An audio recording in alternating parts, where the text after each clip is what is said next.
I think he's going to fire Marco Rubio. I mean, Rubio has now become the standout figure in this administration. When you become the contrast gainer against Donald Trump, you're finished. When it begins to look like you are the person who is really in charge, you're done. You cannot do this around Donald Trump. He just won't let you. He'll kill you. Just chop off your head. Hi, I'm Michael Wolff. I'm here with Hugh Dougherty. Joanna Coles is, I think, as most of you know, in the UK, in Yorkshire, dealing with her ailing mother. So Hugh is filling in today, and Hugh has just returned from the UK, where handicap the Prime Minister. How long does he have? Does he have any time left at all? I think very little. I think he's probably still Prime Minister while people are listening to this, but not for very much longer. Many of his ministers are resigning and urging him to go. So there will be some sort of reckoning, I think, within the next few days. And so a few days, 24 hours, 72 hours, 48 hours. What do you think? I would go for 78 hours, but don't go down Polly Market yet. 72 hours. His rival, Andy Burnham, has been spotted on a train, a moment like Lenin in 1917. From the Finland station. In other words, but let's get. I want to pin you down on this. He's done. Oh, I don't think there's any doubt now. He is toast. He is toast. Put a fork in him. It's only a matter of the exact timing. If Keir Starmer is about to go, I have a theory on whose neck is also on the block. Oh, I think, and there's been a lot of talk recently about who does Trump favor, Marco Rubio or J.D. Vance for the Republican nomination in 2028. I think he calls them the kids or something, and he's playing them off against one another. On Monday night at the White House, he asked the audience who did they prefer, and was going by a sort of volume test. So. Yeah, no, I have watched Trump operate now for way, way too long. 10 years in which Donald Trump has dominated my life, and I think that I've gotten pretty good at, because he does the same thing over and over and over again, pretty good at being able to chart the Donald Trump course. I think he's going to fire Marco Rubio. I mean, Rubio has now become the standout figure in this administration. This is against a lineup of what do we call these people? The sycophants and no accounts and drunks and everybody. You had the worst word on your Instagram, asslicks. And asslicks. Oh my God! Of course you have to be an asslick. And leaving only Marco Rubio, and it doesn't really matter what you think of his politics, leaving him as the only guy who seems to show up for work every day and to sit down at a desk and to be capable of addressing what's on his desk at any given time. And that's now actually spread as a kind of meme of Marco Rubio taking all jobs in this administration. Right. We've all seen the memes. There's even a meme, I should say, that was circulating in the UK of Marco Rubio becoming the British Prime Minister. That's how well known this meme is, that it has crossed oceans. Okay, this is fatal. In Trump world, this is absolutely fatal. When you become the contrast gainer against Donald Trump, you're finished. When it begins to look like you are the person who is really in charge, you're done. I remember in the first administration when Steve Bannon appeared on the cover of Time magazine. Yes. President Bannon, or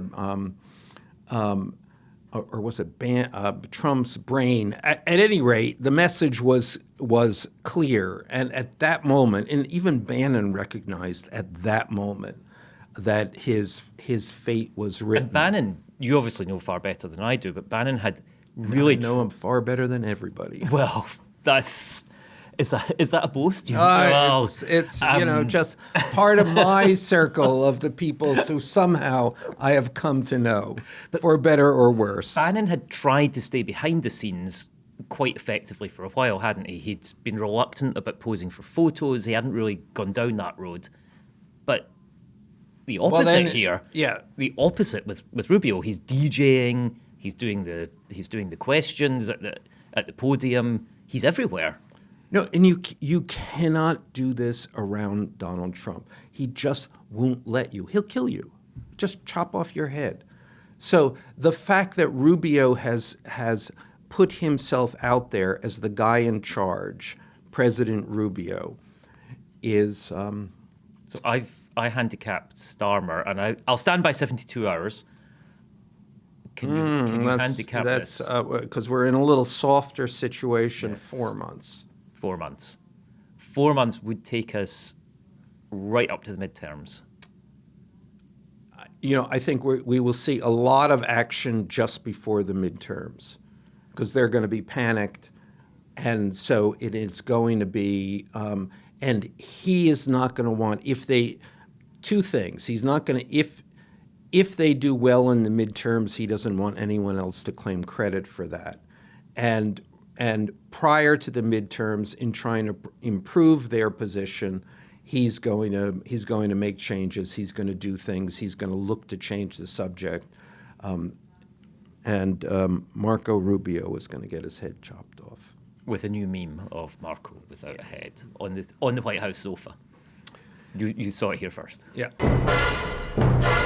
Have you considered that your private info, like your home address and phone number, is likely exposed online right now?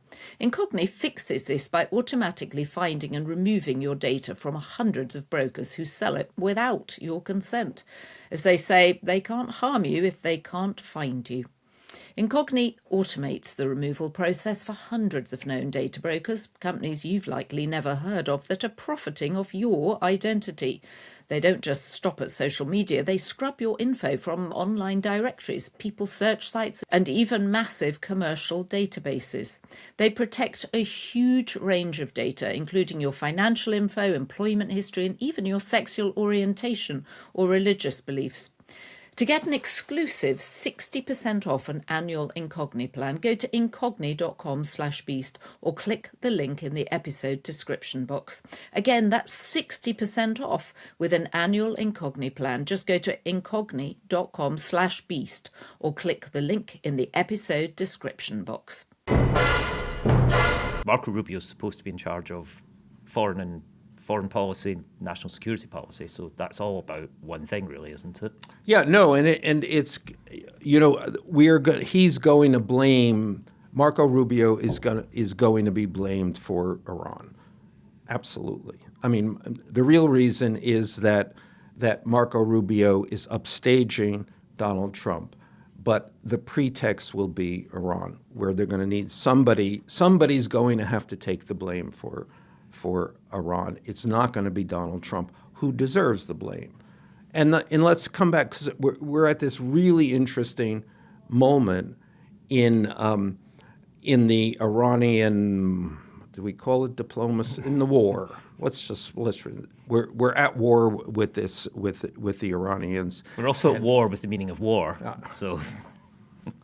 So the Iranians came back the other day with a negotiating position, which was a straightforward, here's mud in your eye.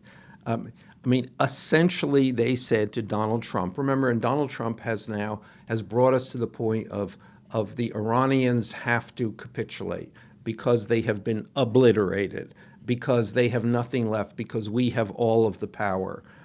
And they came back and they essentially said, yes, we'll come to a peace agreement with you if you give us literally everything we want. So nothing. And so Donald Trump, I mean, it's essentially they've reversed the roles here. They are in the Trumpian role. Completely, they feel they have the freedom and the ability and are happy in the arrogance to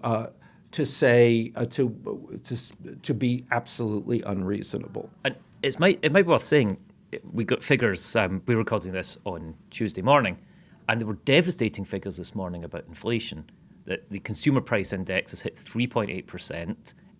That's greater than the average wage gains. So people are absolutely not feeling as well off. And that's all because of one thing, the price of fuel. No, and the inflation is a key measure. Donald Trump became the president in 2024 largely because of inflation. Right. That was the issue. So we are back again, and the Iranians understand. The Iranians understand how much pressure Donald Trump is under, the corner that he is in, and largely the corner that he's in. Actually, you can go down the list of things from the basic health of the economy to the cruelty, the ICE cruelty, to almost every aspect of the issues in front of this administration. But of course, the war. The war is of his own making, and you can go back and look at this, and just everything is a blunder. His failure to consult, his failure to appreciate that the Strait of Hormuz was a strangle point which the Iranians could grasp. His failure to understand that the nature of warfare, the post-Ukraine warfare, had profoundly changed. His failure to understand just about everything, which has put him into a near mortal corner in this war. He can't get out of it. He can't find his way out of it. Amazingly, it seems the Iranians have an absolute understanding of each aspect of this. I mean, they are literally, well, they're inside his head. They seem to have realized his weaknesses in a way that opponents have rarely been able to get a bead on Trump like that.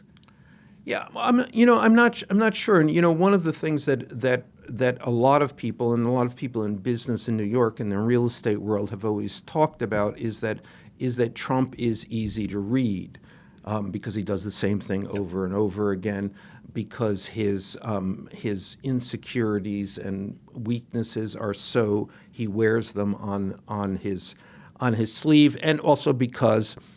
And a fundamental flaw, and it still remains one of his fundamental flaws, he doesn't or cannot pay attention to the details. Right.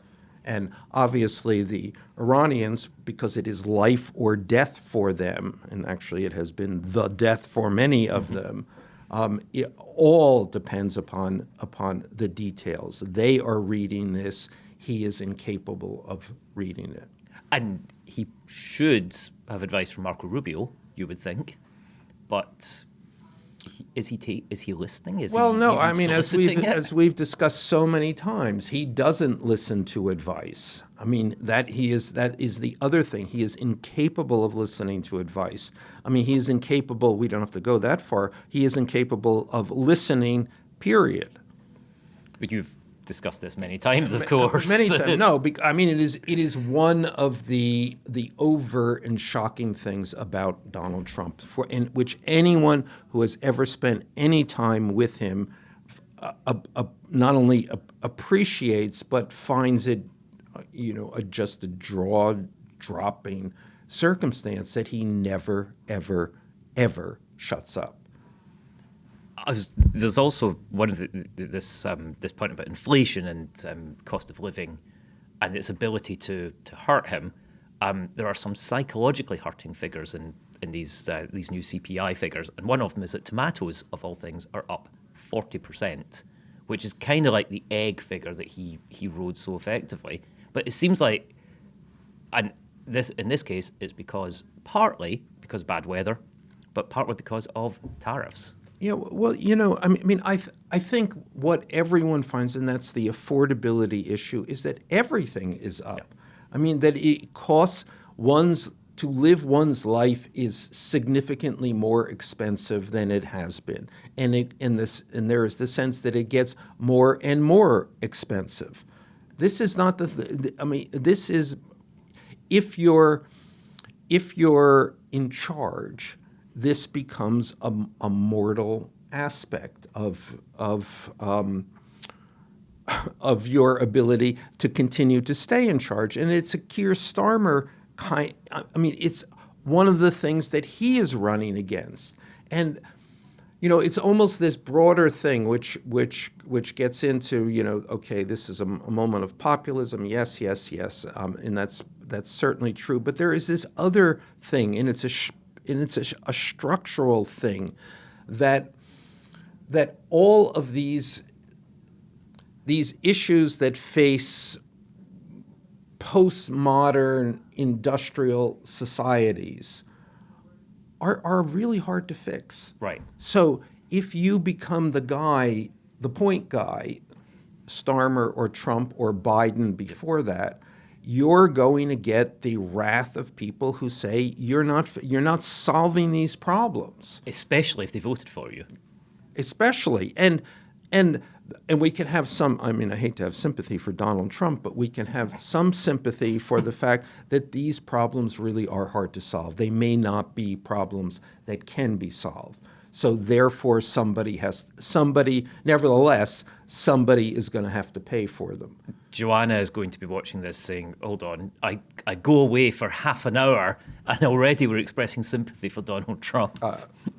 Only by mistake. Only a tiny bit. It's an interesting thing if there were a politician who could somehow explain this, who could say, yes, I'm in charge, but this is the limits of what can be done here. Having said that, you got to do something. Yes. But we are, in fact, going to see Trump meeting a politician later this week who is somewhat unconstrained by elections and somewhat unconstrained by the need for popular support because he's going to China. Yes, and he is going to meet with the premier. I remember in the first administration, there was getting Trump to say the name Xi was impossible. It was. There were weeks spent on this. Xi. And they couldn't get him. It was say it like the pronoun she. He doesn't believe in pronouns, famously.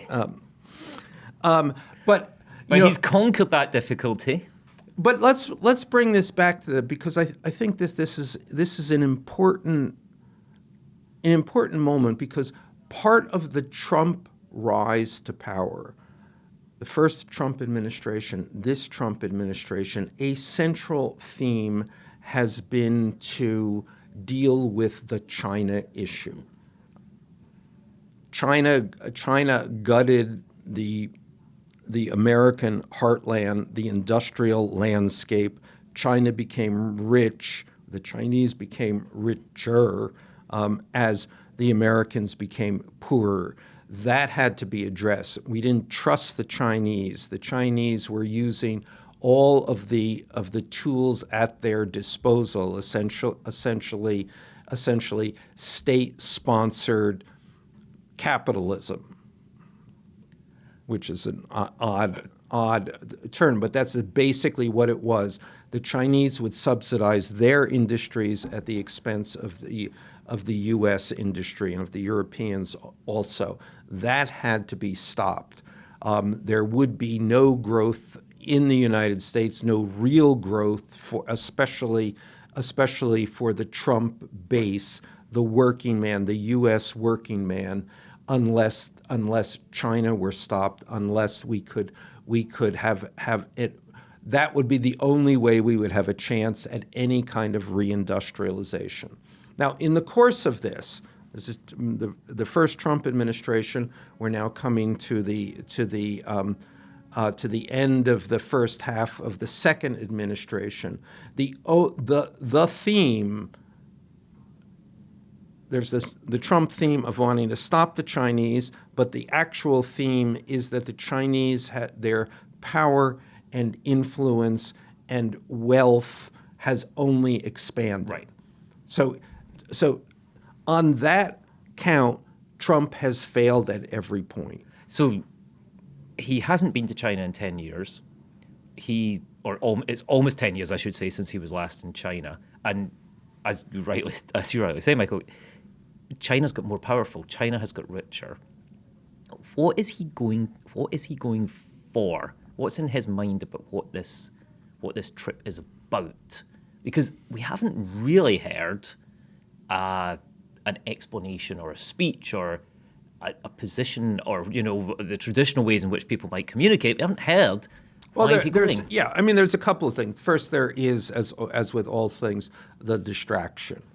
And he's going to go to China, and he's going to be feted in all kinds of ways, and they're gonna lay on a big spread and big parades, and he loves a parade. Yes, and that will play to not only his vanity but to taking up media time and media space. So pay no attention to Iran or inflation or dare I say it, Epstein. or anything else. So that's one part of it. Then the other part of it is Trump. I can make a deal. I can always make a good deal.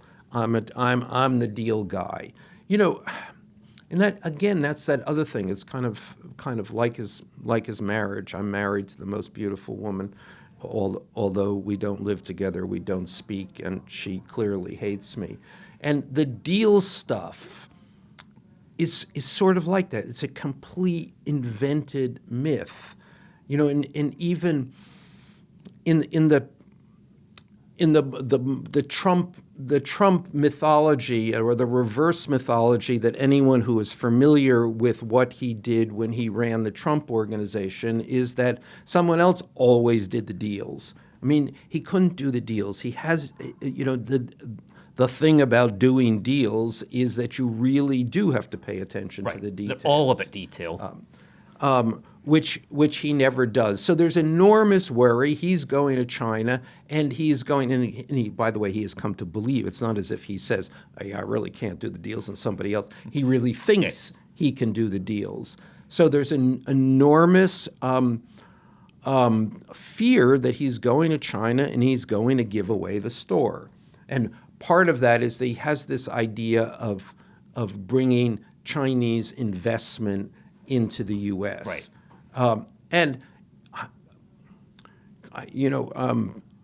Notably, this is how China has expanded its influence around the world. Right. This is kind of like the Belt and Road initiative that they have. This idea of they go in, they invest, and essentially, therefore, those things are pretty close to being Chinese properties. Yeah. So he is talking about bringing in like $1 trillion in Chinese investment. That's his number now, is $1 trillion, right? It used to be, it was 1 million, then it was 1 billion, now it's $1 trillion. Yeah, no, I'm sure he's going to sue me for $1 trillion soon. Look for So that's what he's going to do. That's going to be his big announcement, the big takeaway. I got China to give us all this money. When it's not China giving us all this money, it's China buying America, basically. Yeah. And he's already had warnings about this, even from his own, roughly speaking, his own side. Laura Ingraham, who is is a pro-Trump voice on Fox to some extent, but really a kind of traditional, I think you've pointed out before, more of a voice of what Rupert is saying. Yeah, no.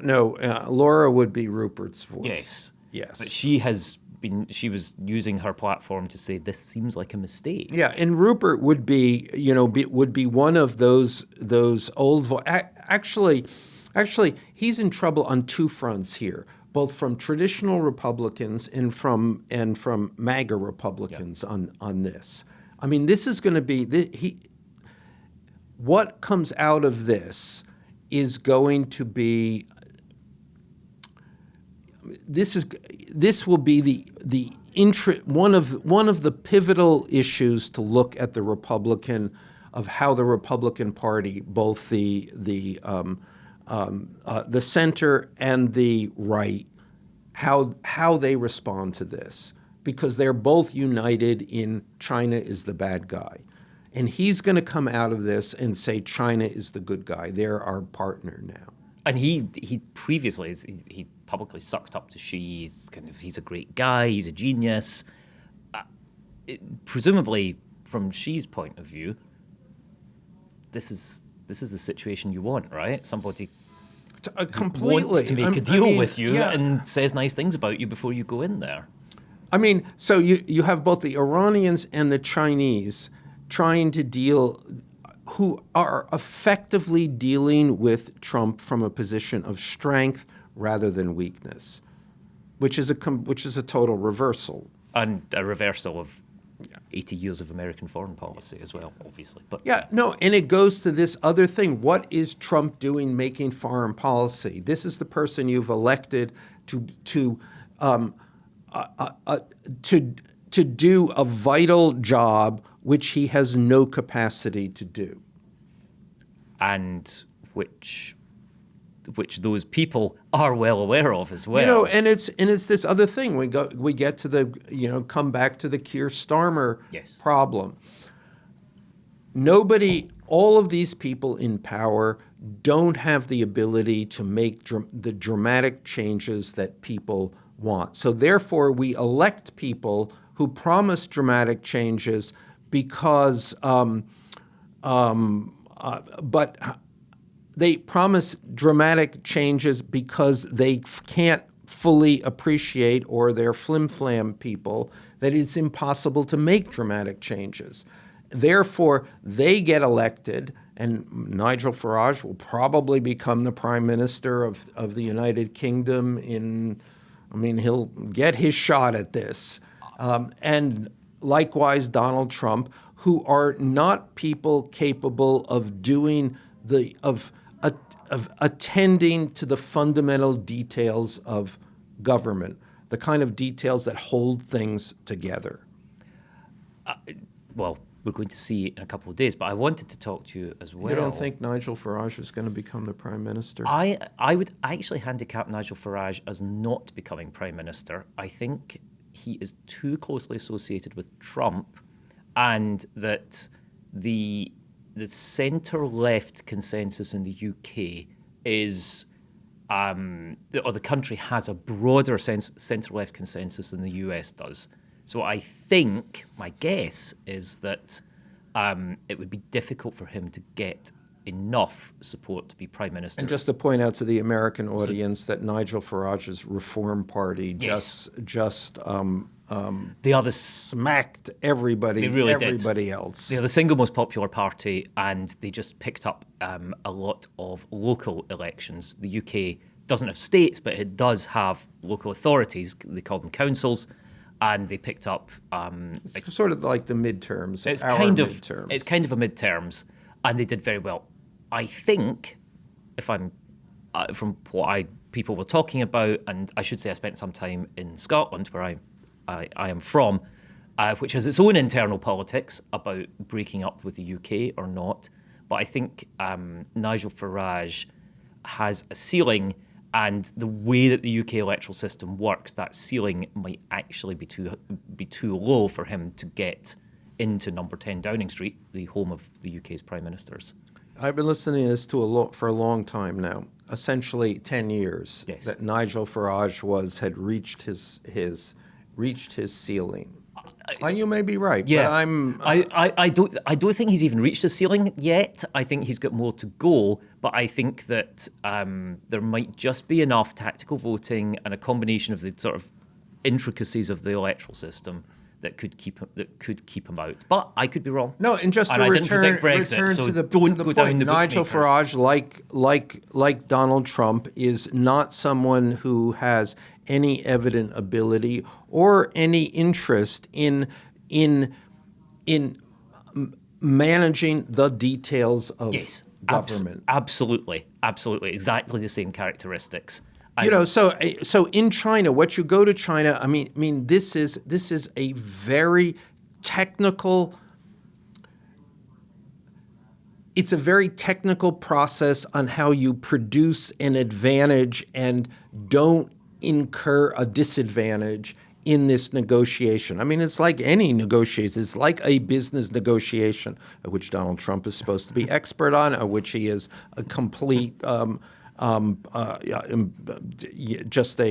has always been, has been unable to sit in the chair long enough to complete a deal. And he's going to be up against, in China, it's worth pointing out, somebody who has made himself leader for life, so in theory has infinite time, or certainly close to infinite time, and the same trade negotiator has been doing the trade negotiations for China, leading their delegation for the last decade. No, in the absolutely the have scene time. around Trump will be. I mean, there are I mean, he's gone over first thing with a whole parcel of business guys. What's that about? The emotional support CEOs. And then there will be professionals in the room with him, but he undermines these people at every point. I mean, he is never. It's not as though Donald Trump is on the same page as his team. It's the team and it's Donald Trump, and then it is about Donald Trump's vanity, Donald Trump's ego, Donald Trump's whatever came into Donald Trump's mind at any given point. And I assume he's going to have his phone with him. We would think, being truthing relentlessly, and the people when you go to China, and I've never been to China. You've been to China, Michael? I haven't. No, actually. I was going to say that I have. Embarrassing to admit. I know it's slightly embarrassing for me, but I was going to say that I have sent reporters to China as an editor, and the thing you have to make sure is they don't take their phones, they don't take their laptops. They're given new burner, clean pieces of electronic equipment, but we assume that Donald Trump will not be taking that advice. Yeah. I mean, it's just to his it is preparations. Just the entire thing, the entire idea of sending Donald Trump to China to negotiate a potentially a historic deal is frightening. Well, you'll be back later in the week to break that down, but we did want to talk about something else, which is your latest Substack on Howl. Michael's absolutely must-read Substack. And this is part 8 in your Epstein diaries. Yes. And I think it's worth, there's a lot to discuss in it, actually. But I just say to everybody, go and read it. We'll have the QR code on screen. So, go have a read. And there's so much to think about, but let's talk about. Sure. No, because it is kind of a divergent view. No doubt, a controversial view. I mean, it's my attempt to kind of parse what happened here, and we're in the Epstein story. One of the kind of fundamental pillars of it at this point is the deal he cut with the Justice Department in 2008, right, which sent him to jail for an 18-month term, but not on a federal charge, but on a state charge. And that has looked at in the narrative as it's developed that sentence was ridiculously lenient, and it therefore because it was so lenient, obviously was the product of hidden hands and deep state and the conspiracy that would ultimately that would grow and grow and grow over time, and so I take a new look at that, and and identify a couple of elements of this. First thing, that it was that the charges against Epstein, and this is again, it's a complicated, and one of the things that happens over time is this becomes one of the more complicated legal cases of the age, and the case was taken from the local authorities by the Justice Department, and it was always unclear that they would have the power to do that. They charged him under trafficking statutes, but you could certainly argue that it shouldn't have been in a federal case. This is a local case. The crime occurred in Palm Beach. It involved, and this is a hot button issue that this was, and he was charged with prostitution. Prostitution is a local crime, or was charged with soliciting. But even, and we should say that was soliciting underage. The phrase that was used was soliciting an underage prostitute. Yeah, but even then, it's a thing, because he was originally charged with in Palm Beach just with soliciting. It wasn't underage, and then that's part of the rationale for the feds stepping in, And you can argue this at every step, which people have, and this is why conspiracies develop. But the other aspect of this, which I highlight in this piece, is the amount of money that suddenly started to be spent in this case, and part of the conspiracy theory would be that that's why he got a lenient sentence, because he bought it, he paid for it. But the thing about the money in this case is greater than certainly any sex abuse case ever, and actually greater than most criminal cases ever, is that the money changes everything. And you make a very, very pointed comparison, which I think takes us back to being inside Trump's head. He had a specific model here. His former friend and now nemesis, Donald Trump. The idea of engaging in the fight he had taken from Trump. Yeah, no, Jeffrey Epstein disdained almost everything about Donald Trump, but admired his ability to engage, to battle with the system. And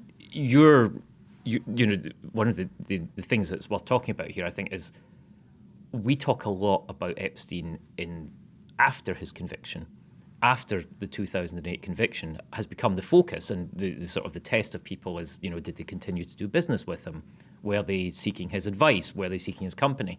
But you were talking to him before the conviction, at a time when I imagine many people didn't know that this was coming. They didn't. Well, they didn't know this, it. and there's also the thing, and I'll get into this in future installments of this. The Epstein that we now know, the monster that we appreciate, is a developing story. So even after 2009 or 2010, when he gets out of prison, it's not really clear that he is certainly not then the person he will become perceived as. Now, should he have been? Well, this is again another complicated aspect of this that involves both the facts of what happened and the narrative that's applied to this. But one of the things in this, and I think very few people appreciate this detail of the 2008 plea, is that part of the plea is that he pledged to compensate all of the victims in this case, and the victims to be defined are undefined. There's no list of the victims. It is essentially open-ended. He agrees to compensate them. He agrees not to challenge their claims, and he agrees to pay their attorney's fees. So suddenly you have this open-ended fund of money. Now, in the end, there will be, to date, and we're by no means finished with this, there's as much as $500 million that has been paid out in this case. And so one of the things, and this is trying not to take a position on who's right, who's wrong, who has the moral high ground, who is just putting all of that aside, is just the money changes everything. So the money is like having a camera in the room. People are not going to act like they would without the camera in the room. This is kind of a fundamental premise of modern life. Yes. And the same is true with money. So you cannot be a neutral participant, a neutral witness, given all of the money that is available here. There's one thing I want to raise with you about this account, which to me was a new fact about Epstein, which again raises some parallels to Trump. You say that he had a library of references to a 1970s television show, which starred George Peppard, I should say. Peppard, better known to people of my generation as Hannibal from the A-Team, but to Epstein, he was Banachek, going around and yeah, the thing, and it's kind of Trumpy, right? The 70s TV thing. Well, that was that was a particular show, and the other show that he had was sort of in his mind a cult show for him was a more recent Blacklist. Right.